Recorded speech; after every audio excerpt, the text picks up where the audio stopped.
Hey guys, Zistalgelhand here with a rather insightful video.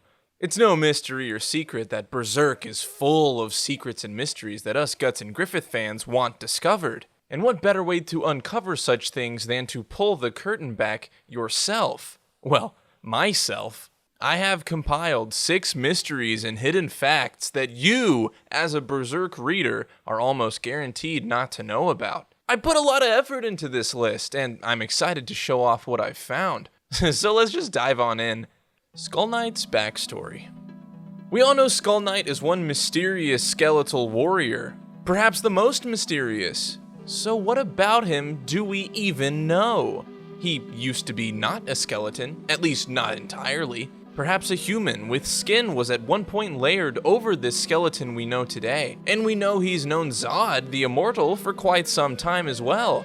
Also, he knows the God Hand, but what you might not have known is that he was most likely the king who founded the first real empire in the world of Berserk. While it is not confirmed, we can see many similarities between these two figures, Skull Knight and Supreme King Geyserik. Both use horses, and both don a skull-shaped helm as well. The King Geyserik was said to be alive a millennium ago, which, if you recall, is when Skull Knight is presumed to have lived as well. Skull Knight is even called Majesty by Slan. Majesty is a term that means royal, which means king in English.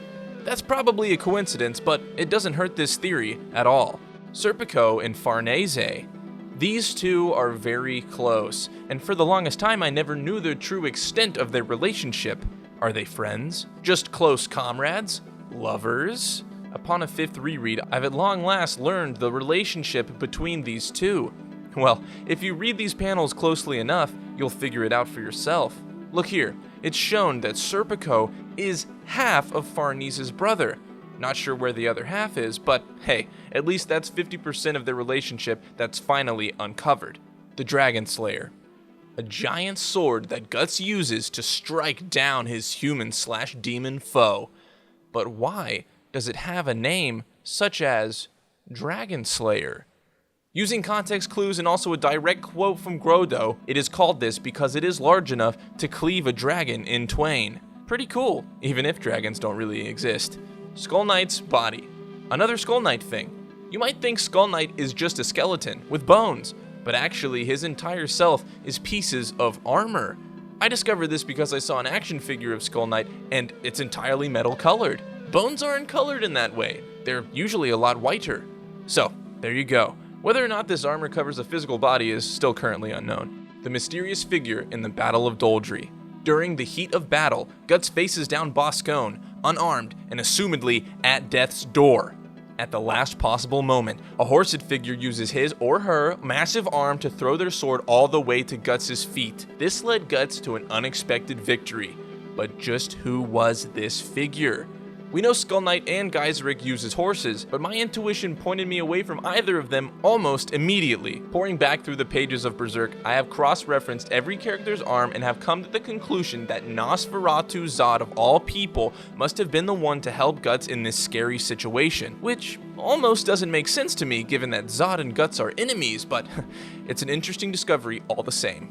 And finally, the biggest Berserk mystery of all time, and I was the one to figure it out. Me, the God Hand, Stalgel. Fimto. At the beginning of Berserk, we follow Guts on his demon/human killing rampage. He makes his way through this very bleak world and eventually comes upon an event of an extremely unnatural nature. The egg-shaped face screams.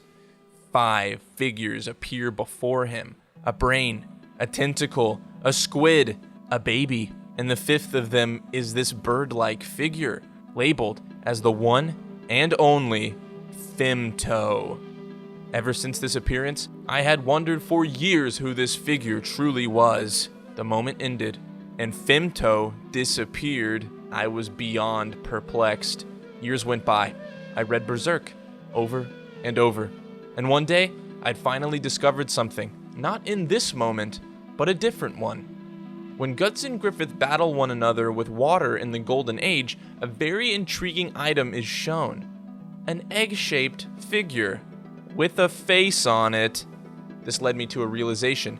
This egg-shaped face figure is very similar to the egg-shaped face figure from which I showed but moments earlier. A rather impossible coincidence, if you ask me. I now have it under great authority that Griffith indeed bequeathed his egg unto Fimto before the events of Berserk began, and the Count Slug was simply holding on to it for his master, Fimto.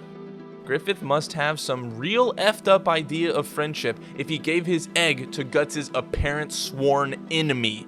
Maybe Griffith didn't know. That's what I hope to be the case, anyway. As for the size and color of the egg shapes being different, well, I can only assume this to be an oversight on Miura's part. And that's it. 6 amazing Berserk mysteries solved by yours truly. I hope you've enjoyed this, and I hope you've learned something. I invested many an hour into uncovering these few but spicy secrets just for you. If Miura knew we knew these things, I'm sure he'd be furious. Thanks, and may the God hand bless you with a fist bump.